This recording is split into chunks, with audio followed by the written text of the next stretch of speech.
I remember the silence. Not the kind that comforts, but the kind that hollows you out from the inside.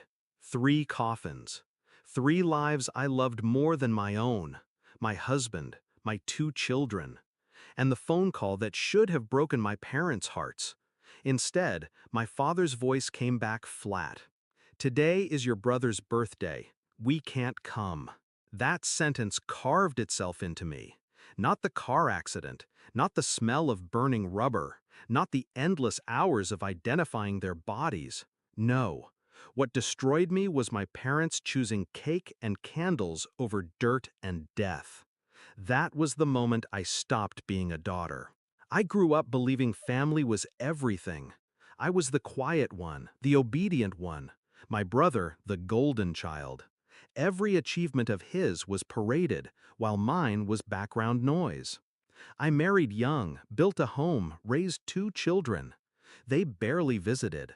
But I didn't care. My little family was enough. Then fate took them from me. And in my grief, I made the mistake of reaching out. I believed, just for a second, that blood meant something. But my father's calm dismissal burned that illusion away. That was the betrayal. Not fate, not death, them. For weeks, I replayed that phone call, their laughter, their music, their celebration, all while I lowered my husband and children into the ground. I didn't cry when the house grew silent. I didn't cry when I packed away toys that would never be touched again. I didn't cry when I opened the wardrobe and pressed my face to his shirts. Grief didn't kill me. Their betrayal did. And so I decided I would kill what they valued most. Not with a gun, not with blood, with silence, with absence, with a single headline that would make them choke. The planning began small. I closed the curtains and disappeared from their world. I didn't answer calls, didn't attend gatherings. I became a ghost in plain sight. But behind closed doors, I was working. My husband had left me everything: insurance, savings, investments, enough to disappear, to build a new life where their names meant nothing. I sold the house quietly, liquidated assets slowly, each transaction clean, invisible. I crafted new documents, a new identity waiting like a second skin. And then I wrote the letter. It wasn't long, just a page. My handwriting steady, my words final. I told them I couldn't live with the grief. That their absence at the funeral confirmed what I always feared. That I never mattered. That my life had ended with my family's. At the bottom, I wrote one sentence. By the time you read this, I'll be gone. 6 months later, they woke up to a headline. Widow of local tragedy found dead in apparent suicide. My name, my photograph, my story. The police found the letter on my empty desk. They found an empty bottle of pills. They found ashes in the fireplace. Burned clothes, burned journals, burned everything that tied me to the woman they used to know.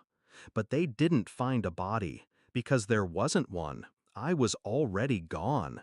I imagined my father reading it at the breakfast table, the words sticking like shards in his throat. I imagined my mother's scream, sharp enough to shatter glass. I imagined my brother, the golden boy, realizing that the birthday they celebrated while I buried my family had cost them their daughter, their sister, their blood.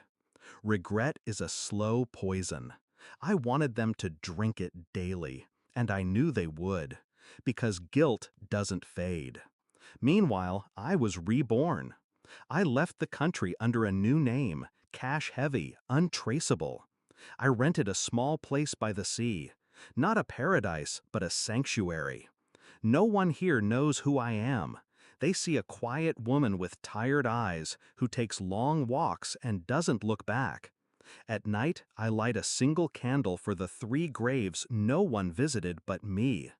I whisper to them that I avenged them, not with violence, but with truth. That their deaths showed me who my family really was.